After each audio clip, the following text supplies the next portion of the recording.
Praise the Lord, thank you so much. और इस group का मैं बहुत बहुत तहे दिल से शुक्रगुजारी करना चाहूंगी कि आपने मुझे ये मौका दिया कि मैं एक बार फिर से आपके बीच में आ सकूं और हम खुदा के कलाम पे बातें कर सकें। और बहुत ही आशीषित, बहुत ही बरकत वाला ये ग्रुप है। मैंने खुद बहुत बरकत पाई आप सब लोगों से मिलके। मसीह यीशु में जो हम एक परिवार है, खुदावन हम सबको आशीष दे। और अब इसके बाद मैं कलाम पे जाऊंगी। और आज जिस टॉपिक पे मैं बात करना चाह रही हूँ वो है encouraged by the Holi spirit, यानी कि पाक रूह की तसल्ली। पाक रूह की तसल्ली क्या है उसके बारे में हम बात करेंगे। और उसके लिए मैं पढ़ना चाहूंगी आपके सामने एक्ट्स और उसका 9 बाब और 31, प्रेरितों के काम अमाल की किताब उसका 9 और 31। और यहाँ पे उस समय की बात बताई गई है जबकि बहुत सताव से गुजर रहे थे सब विश्वासी लोग। उस समय की बात है। और क्या लिखा है, सो सारे यहूदिया और गलील और सामरिया में कलीसिया को चैन मिला और उनकी उन्नति होती गई और वो प्रभु के भय और पवित्र आत्मा की शांति में चलती और बढ़ती जाती थी। पूरी कलीसिया खुदा के डर में और उसकी पाक रूह की तसल्ली में बढ़ती जाती थी। इसी पे बात करेंगे। और बहुत ही ताज्जुब की बात ये इस समय की है कि जब हम इस में ध्यान देते हैं तो हम देखते हैं इससे पहले की घटनाओं में वो अमाल की किताब और उसके 7 में और 8 में हम देखते हैं कि कैसा बहुत ही ज्यादा सताव हो रहा था मसीही लोगों के बीच में। यहाँ तक कि स्टीफन को मार भी गया था। स्टीफनस नाम का जो विश्वासी था उसने शहीद भी हो गया वो यीशु मसीह के लिए। और एक्ट्स 8 में और उसके 1 में हम देखते हैं उसी दिन यरूशलेम की कलीसिया पे बड़ा उपद्रव यानी बहुत सताव हो गया और शागिर्दों को छोड़ सब के सब यहूदिया और सामरिया देशों में तितर बितर हो गए। ये हालत हो गई कि विश्वासी लोग सब तितर बितर हो गए। फिर भी यहाँ कुछ ही समय बाद अगली आयत में लिखता है कि फिर वो पूरी कलीसिया पाक रूह की शांति से बढ़ते चले गए और शांति भी मिली उनको और बढ़ोतरी भी मिली। ऐसा कैसे हुआ? और यही पाक रूह की तसल्ली है जो आपने मैंने भी चख के देखी, परख के देखी। इसीलिए हम इस समय यहाँ मौजूद हैं। और खुदा का कलाम भी कहता है 2 या 2-3 भी मेरे नाम से इकट्ठे होंगे तो खुदा उनके बीच में होता है। उसकी पाक रूह की मौजूदगी उसके बीच में होती है। और जिंदगी में हम जब इन हालातों से गुजरते हैं, हम सब जानते हैं एक वक्त आता है, बीमारियां हैं, परेशानियां हैं, मौत है, बेरोजगारी है, गरीबी है, तरह तरह की परेशानी है। जिंदगी के ऐसे तूफान के थपेड़े हैं कि हम हैरान हो जाते हैं, परेशान होते हैं। लेकिन जब पाक रूह आती है, उसकी एक हल्का सा झोंका भी जब हमारे ऊपर आता है तो उसकी ऐसी ताजगी, ऐसी शांति, ऐसी आनंद वो देता है कि वो शब्दों में बयान नहीं की जा सकती कि वो क्या मौजूदगी उसकी होती है। वही पाक रूह की मौजूदगी हम में से बहुत लोगों ने चख ली, बहुतों ने नहीं चखी।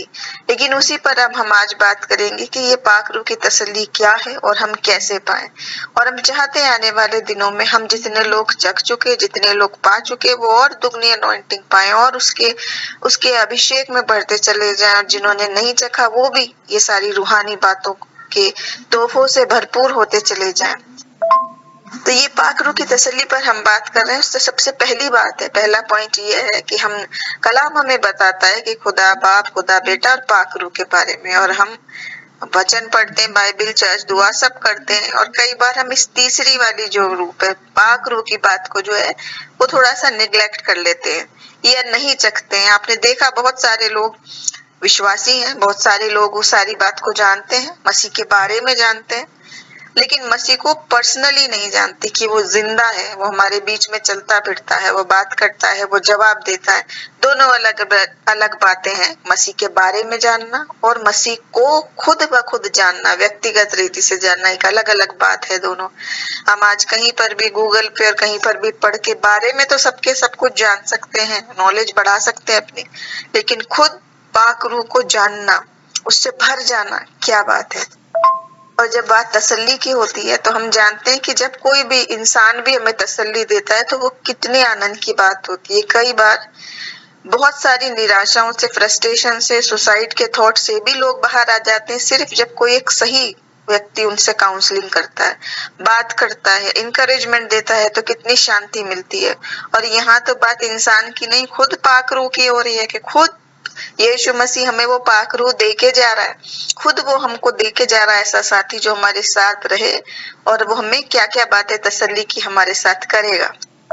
कलाम में हम देखते हैं कि जब इंसानी दोस्तों की बातें होती है तसल्ली की, तो मैं ज्यादा वक्त नहीं लेते, मैं सिर्फ 2 बात आपको बताऊंगी कि हम एक तो देखते हैं योनातन की बात, जो दाऊद का दोस्त था, शाऊल का बेटा, और वो उसको ढाढ़स दिलाता था। ऐसा हमने देखा है पहला सैमुएल उसके 23 और 16 में कि शाऊल का बेटा योनातन उठकर गया उसके पास और परमेश्वर की चर्चा करके उसको ढाढ़स दिलाया।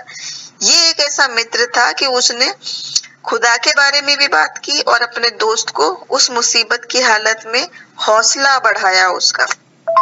एक और ऐसी इनकरेजमेंट वाले की बात है जिसका नाम ही यही रख दिया गया था, वो है बरनबास की, जो न्यू टेस्टामेंट में हम देखते हैं, जिसका नाम ही ये रखा गया है सन ऑफ इनकरेजमेंट।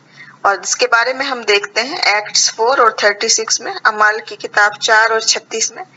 यूसुफ नाम कुप्रुस का एक लेवी था जिसका नाम ही क्या रख दिया गया था, शांति का पुत्र, बरनबा यानी शांति का पुत्र रख दिया था। क्योंकि जब हम जानते हैं इसका किताब में जिक्र देखते हैं प्रेरितों के काम 11 अध्याय में 22 से 26 में कि वो कैसे पूरी कलीसिया को इनकरेजमेंट देता रहता था, हौसला अफजाई करता रहता था। और ये कोई छोटी बात नहीं है, ये कोई हम ऐसा ना समझे कि कौन सा बड़ा काम कर दिया अगर किसी ने ये कर दिया, क्योंकि हम सब जानते हैं ये काम देखने में छोटा है, लेकिन ये तसल्ली देना लोगों की जिंदगी बदल देता है, रास्ते बदल देता है, उनके सोच बदल देता है। बात सिर्फ इंसानी दोस्त की होती है जो आपको सही वक्त पे तसल्ली देता है, कुछ भी नहीं करे। कई बार होता है हम सिर्फ इतना चाहते हैं कि कोई हमारी बात सुन ले, समझ ले और हमारे आंसुओं को पोंछ के तसल्ली दे दे। भले ही वो नहीं कुछ कर पाए, लेकिन कई बार वो शब्द भी मरहम का काम करते हैं। लेकिन यहाँ जिसकी हम बात कर रहे हैं वो व्यक्ति नहीं है, वो इंसान नहीं है, क्योंकि इंसान अपनी सीमा तक सोचता है, बोलता है, करता है। लेकिन खुदा की पाक रूह एक रूहानी तोहफा है जो खुदा की तरफ से, और वो मुफ्त है, वो एक सुपर नेचुरल ब्लेसिंग है। वो जो कर सकता है वो हमारी सोच विचार से बहुत अलग बात है। उसमें खुद खुदा की मौजूदगी है, खुद उसका इनकरेजमेंट है, जिसके लिए कुछ भी कठिन नहीं, जिसके लिए कुछ भी असंभव नहीं।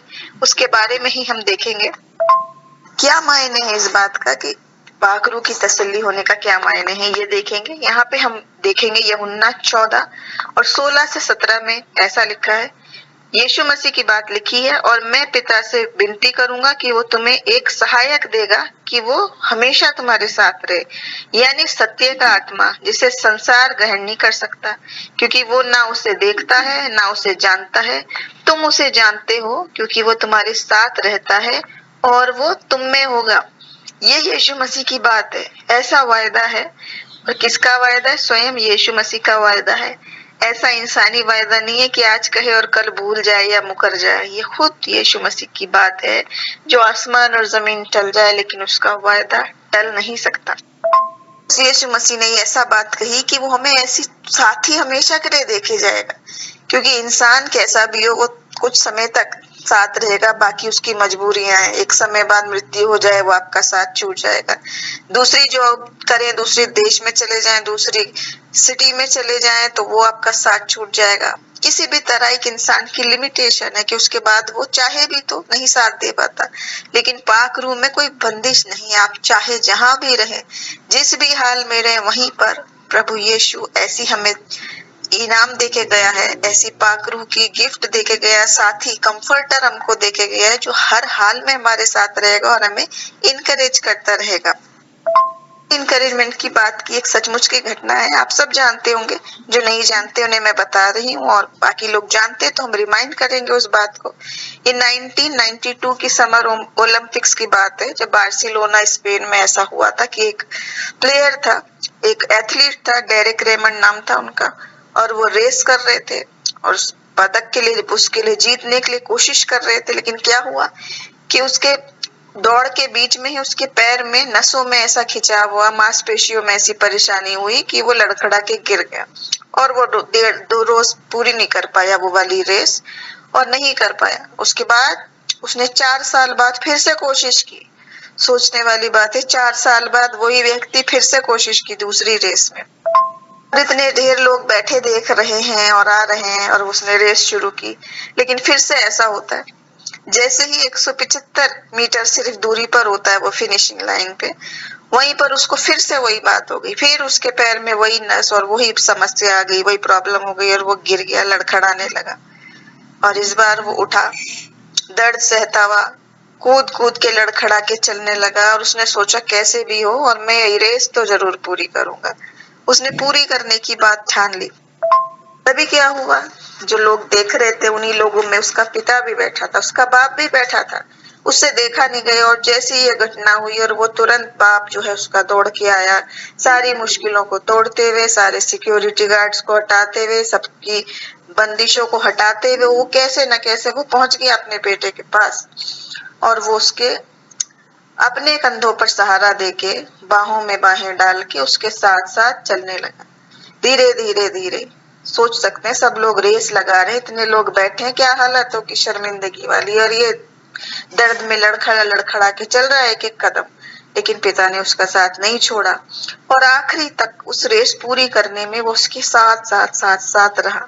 रेस तो वो नहीं जीते, लेकिन बात है कि रेस पूरी करने में पिता ने उसका साथ नहीं छोड़ा और लोग खड़े हो गए, तालियां बजाने लगे, बहुत खुश हुए और उनके हौसले को जाना उन्होंने। और ये बात तो एक संसारिक पिता की बात है, लेकिन सोचिए जब संसार के पिता का प्यार ऐसा है तो हमारे आसमानी बाप का प्यार हमसे कितना बेइंतहा है। वो आसमानी बाप तो हमें कभी छोड़ेगा ही नहीं, कभी हमें त्यागेगा ही नहीं। उसका वायदा हमारे साथ ऐसा है कि वो हमारे साथ साथ रहेगा। और देखिए यूहन्ना 14:16 में ये लिखा है, इनकरेजमेंट का मतलब क्या है कि जब हम दुख में हो, जब हम निराशा में हो, जब हम परेशानी में हो, जब हमारे साथ कोई भी व्यक्ति नहीं, जब हम किसी से बात कर सके, वहां यीशु मसीह ये कह रहा है कि वो हमें एक काउंसलर देगा, वो एक हमें सलाहकार देगा जिससे हम अपने दिल की बातों की चर्चा कर सकते हैं। और आज आप और मैं सब जानते हैं कि काउंसलिंग की क्या वैल्यू है। काउंसलर लोग मिलते नहीं है, अपॉइंटमेंट लेना पड़ता है, इतने पैसे खर्च करने पड़ते, तब आपकी वो बात सुनते हैं, समझते हैं और अपनी इंसानी बुद्धि से उसको सॉल्व करने की कोशिश करते हैं। लेकिन हमारा काउंसलर, हमारा कंफर्टर कैसा है, जो ना सोता है, ना थकता है, ना ऊँघता है और 24 घंटे हमारे साथ है, दिल के करीब है और वो भी मुफ्त, हर वक्त। हालेलुया, कितने आनंद की बात है कि ऐसा खुदा हमारे साथ है। और उससे अगली बात है, ये पाक रूह कहाँ रहता है, हम में ही बसता है। ये पाक रूह हम में बसता है, ये कह रहा है यूहन्ना 14 और 17 में। देखिए ये कह रहा है कि दुनिया तो उसे नहीं जानती, ना उसको मानती है, ना जानती है, क्योंकि उसको जाना ही नहीं, चखा नहीं। लेकिन जितनों ने उन्हें जान लिया उसके लिए मसीह का वायदा है कि ये पाक रूह आएगा, तुम्हारे साथ रहेगा और तुम में ही बसा रहेगा। इंसान तो पिता तो ये वाला सांसारिक साथ में चल रहा था, हाथ पकड़ के उसके कंधों पे उसको सहारा देके, लेकिन पाक रूह हम में ही बसा रहेगा, हमारे अंदर। एक और जगह लिखा है कि तुम्हारा शरीर ही पवित्र आत्मा का मंदिर है जो तुम्हारे अंदर वास करता है। यानी कि हमें कहीं और जाने की जरूरत नहीं, क्योंकि यीशु मसीह हमें अकेला नहीं छोड़ता है। किसी भी वक्त जब हम सोचने में निराश हूँ, मैं परेशान हूँ, मैं क्या कहाँ जाऊं, डिप्रेशन में जा रहे हैं, सुसाइड के थॉट में जा रहे हैं, नेगेटिव बातों में जा रहे हैं, वहां आप जाने आप अकेले नहीं है, क्योंकि पाक रूह आपके अंदर बसा हुआ है। जरूरत है उसे पहचानने की, जरूरत है उसकी अगुवाई में चलने की। जब आपको लग रहा है कि आपके परिवार के लोग आपको नहीं समझ रहे, आपका पति पत्नी नहीं समझ रहे, बच्चे नहीं समझ रहे, दोस्त नहीं समझ रहा, बिजनेस वाले, ऑफिस वाले लोग नहीं समझ रहे, लेकिन उस वक्त आप जाने कि कोई है जो आपकी बातों को समझता है, क्योंकि कलाम क्या कहता है, वो हमारे विचारों को दूरी से पहचान लेता है, उठना और बैठना जानता है और हमारे ख्यालों को दूर से ही पहचान लेता है।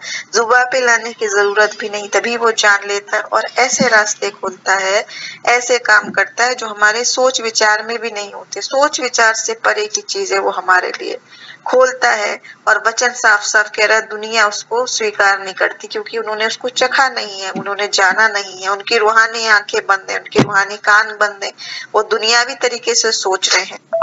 लेकिन आप और हम, जब पाक रूह आता है तो हमारी रूहानी आंखें खोलता है, रूहानी कान खोलता है, रूहानी बातें हम सोचने समझने लगते हैं और तब कलाम हमको, वो पाक रूह हमको वो सारी बातें बताती है जिसका वो वायदा करती है कि वो हमें मित्र कहती है, अपना दोस्त बना लेती है और सब स्वर्गीय बातों को, भीड़ की बातों को बताने लगती है, सुपर नेचुरल बातें होने लगती है, मिरेकल्स होने लगता है, क्योंकि जो हम में बसा हुआ है वो खुद खुदा का पाक रूह है। उससे अगली बात कि वो पाक रूह हमें कभी छोड़ेगा नहीं, कभी नहीं छोड़ेगा, हमेशा हमारे साथ है। इसका भी यहाँ वायदा किया है कि पहली बात तो वो तुम्हारे साथ रहेगा, सत्य का आत्मा, दूसरी बात वो तुम में रहेगा, और तीसरी बात वो हमेशा के लिए रहेगा, तुम्हें नहीं छोड़ेगा। और इन सारी बातों को जब हम देखते हैं कि वो हमेशा के लिए हमारे साथ रहेगा, कभी हमें नहीं छोड़ेगा, कितनी इंकरेजमेंट की बात है, कितनी तसल्ली की बात है कि हम किसी भी वक्त अकेले नहीं है, खुदा हमारे साथ है। और जब हम हैरान है, परेशान है, वो कहता है मत डर, मैं तेरे साथ हूँ। हाथ पकड़ के ले जाने वाला खुदा हमारे साथ है, आगे आगे चलने वाला हमारे साथ है, जैसे माता संभालती वैसे संभालने वाला हमारे साथ है, जो कहता है मैं तेरे आगे आगे चलूंगा, उबड़ खाबड़ रास्तों को आसान बना दूंगा, हर मुश्किल को आसान बनाने के लिए, हमारे आंसुओं को पोंछने के लिए, हमें तसल्ली देने के लिए उसका पाक रूह हमारे साथ है। बात है कि ये पाक रूह हमें तसल्ली कैसे देती है, हम देखेंगे इसमें। और 5 तरीके से मैं बहुत छोटे में बताऊंगी 5 बातें कि किस प्रकार ये पाक रूह हमें तसल्ली देती है। पहली बात, वो हमें सच्चाई बताती है, क्योंकि बता रहा है कि वो सत्य का आत्मा, वो सच का आत्मा है। इंसान जब हमें तसल्ली देता है अपनी बुद्धि से, अपनी सीमित जितनी उसकी सामर्थ्य, जितनी शक्ति है उतना ही बताएगा, लेकिन ये आत्मा सत्य का आत्मा है, जितनी बात बताएगा वो सच ही है, उसमें कुछ भी ऐसी बात नहीं कि हम उस पर शक करें। इंसान की बात पे हम सोचते हैं काउंसलिंग पे, पता नहीं ये जो कह रहा है वो होगा भी नहीं, मैं ऐसा कर सकूंगा या नहीं, ये मेरे लिए ठीक है कि नहीं, ये ऐसा कह रहा है तो क्यों कह रहा है, इंसान है, उतनी बात हम सोचते हैं। लेकिन ये सत्य का आत्मा है, जो जो कुछ कहेगा वो सच ही कहेगा, अच्छा ही कहेगा, कोई भी मिलावट की बात, कोई भी झूठ की बात, कोई भी बुराई की, नुकसान की बात उसमें नहीं होगी। और वचन हमसे क्या कहता है, यूहन्ना 14:26 में, पर सहायक यानी पाक रूह जिसे खुदा मेरे नाम से भेजेगा, वो तुम्हें सब बातें सिखाएगा, और जो मैंने तुमसे कहा वो सब तुम्हें याद भी कराएगा। ये देखिए कि वो सब बातें, सच की बात सिखाएगा भी, और जो कुछ यीशु मसीह ने कहा है कलाम के मुताबिक वो बातें हमको याद भी कराएगा। और ऐसा होता है, आपने मैंने सबने चक्के जाना है, जितने लोग अभी हम यहाँ जुड़े, हम जानते हैं अपने अनुभव से कि जब हम दुनिया में परेशान हो जाते हैं, कंफ्यूज हो जाते हैं, तो पाक रूह में याद दिलाता है यीशु मसीह की बातों को, कलाम की बातों को, और फिर से हमें उस गलत डायरेक्शन से हटा के सही राह पे चलाने लगता है। जो वचन भी कहता है जब तुम कंफ्यूज होने लगो तो पाक रूह कान में बताएगा मार्ग यही है, इस पर चलो, और सही रास्ते पर हमें चलना सिखाएगा। दूसरी बात, वो हमें शांति देता है। देखिए यूहन्ना 14:27 में, मैं तुम्हें शांति दिए जाता हूँ, अपनी शांति तुम्हें देता हूँ, जैसे संसार देता है मैं तुम्हें नहीं देता, तुम्हारा मन न घबराए न डरे। कितना खूबसूरत ये वायदा है, और सीधे यीशु मसीह का, कितनी आनंद की बात है कि यीशु मसीह हमें ये वादा कह रहा है कि वो तुम्हें अपनी शांति दे के जा रहा है, अपनी, जो संसार देता है वो नहीं, क्योंकि संसार लिमिटेड शांति देता है, और उससे ज्यादा उसकी सामर्थ्य नहीं है, वो दे ही नहीं सकता चाहे भी। आप और मैं सब जानते हैं कितनी जगहों में हम चाहते हैं अपने बच्चों के लिए, अपने परिवार के लिए, अपने प्रियजनों के लिए उन बातों को करना जो हमारे कंट्रोल में नहीं, लेकिन यहाँ शांति देने वाला कौन है, स्वयं शांति का राजकुमार, स्वयं सर्वशक्तिमान, जिसके हाथ में सारा अथॉरिटी, आसमान और जमीन का अधिकार जिसके हाथ में, सब उसके कंट्रोल में, वो शांति जैसी देगा वो कोई नहीं दे सकता। और वो कह रहा है इसलिए ना हम घबराएं और ना डरें। तीसरी बात, ये पाक रूह कैसे तसल्ली देगा, हमें उसकी मोहब्बत से भर देगा। देखिए रोमियो 5:5, क्योंकि पाक रूह जो हमें दिया गया है उसके द्वारा परमेश्वर का प्रेम हमारे मन में डाला गया है, प्रभु का प्यार हमारे दिल में उंडेला गया है। और यहाँ पे हम ट्रांसलेशन अगर इंग्लिश का देखें तो उसमें उंडेलने की बात कही गई है, ऐसा नहीं है कि उसको छिड़काव किया गया, थोड़ा सा छिड़क दिया, बल्कि उंडेला है भरपूरी के साथ। पाक रूह में हमें वो खुदावन की मोहब्बत भरपूरी से उंडेल उंडेल के हमारे मन में भरता है।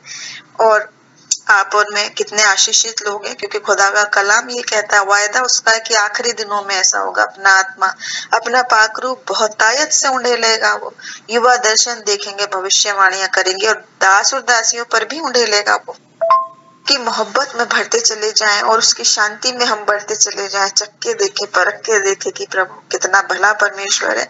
अगली बात है, वो हमें याद दिलाता है और इसका आश्वासन देता है कि खुदा हमारा बाप है, परमेश्वर हमारा पिता है। इसके लिए हम देखेंगे रोमियो 8 और उसके 15 से 17 में, या इस तरह लिखा है, क्योंकि तुमको दासत्व की आत्मा नहीं मिली कि फिर भयभीत हो, पर लेपालकपन की आत्मा मिली है, जिससे हम हे अब्बा हे पिता कह के बुलाते हैं। आत्मा हमें गवाही देती है कि हम परमेश्वर की संतान हैं, और यदि संतान है तो वारिस भी हैं, वरन परमेश्वर के वारिस और मसीह के संगी वारिस है, जबकि हम उसके साथ दुख उठाएं और उसके साथ महिमा भी पाएं। कितनी खूबसूरत ये आयत है, कितना बड़ा ये वायदा है कि हम उसे हे अब्बा हे पिता कह के बुलाते हैं। जब रिश्ता ये हो गया खुदा और इंसान का, बाप और बेटे का, जो कहीं नहीं हो सकता। आप देख लीजिए, किसी भी और विश्वास में, किसी और मान्यता में ये बात नहीं है। सब में यही है कि परमेश्वर एक परमेश्वर है और हम सब उसके दास और दासी हैं, और हम डरते रहे, थरथराते रहे, कोशिश करते रहे प्रभु को कैसे खुश करें। लेकिन यहाँ वो हमें पुत्र और पुत्री बनाता है, दास नहीं बनाता, अपना वारिस बनाता है, मसीह के वारिस, जो कह रहा है कि मैं जाता हूँ तेरे लिए जगह तैयार करके जाता हूँ, मैं तुम्हें दास दासी नहीं कहता, हमें वारिस बना लेता है। कई बार हम वारिस लोग भूल गए कि हमें क्या वसीयत मिली है, क्या यीशु मसीह देखे गए हैं, क्या क्या बातें, क्या क्या खजाने हैं जो बंद पड़े हुए, खोल के ही नहीं देखे हमने। हम बस उतना ही रूटीन सोच रहे हैं, बस थोड़ा सा बाइबल पढ़ते हैं, चर्च जाते, गीत गाते हैं, अपने दान दशवान देते हैं और सोचते हो गए। और ये रूहानी तोहफे हमने खोल के ही नहीं देखे जो खुदा हमें देके गया है, और मुफ्त में देके गया, हर एक को देके गया है। आत्मा की तलवार जो हमें देके गया, उसको हमने यूज नहीं किया अब तक। हे अब्बा हे पिता कहने का वो हमें साहस देता है, हमें वारिस बना लेता है। तो जरा निगाह उस पर डाले, क्या वसीयत हमारे नाम लिखी हुई, किसकी संतान है हम। कोई छोटी मोटी बात नहीं है। आज लोग जरा सी सिफारिश पे सोचते हैं, फलाना मेरा मामा है, फलाना मेरा चाचा है, फलाना मेरा पिता है, मैं उसका बेटा हूँ, मैं उसका जानकार हूँ। और हम ये भूले, हम सर्वशक्तिमान एकमात्र परमेश्वर की संतान है, आप और मैं सब। और यीशु मसीह की कलवरी क्रूस के नीचे मसीह में एक देह, एक भाई बहन, वन बॉडी इन क्राइस्ट। अगली बात, वो हमें रूहानी तोहफे देके जाता है, इनकरेजमेंट के तोहफे।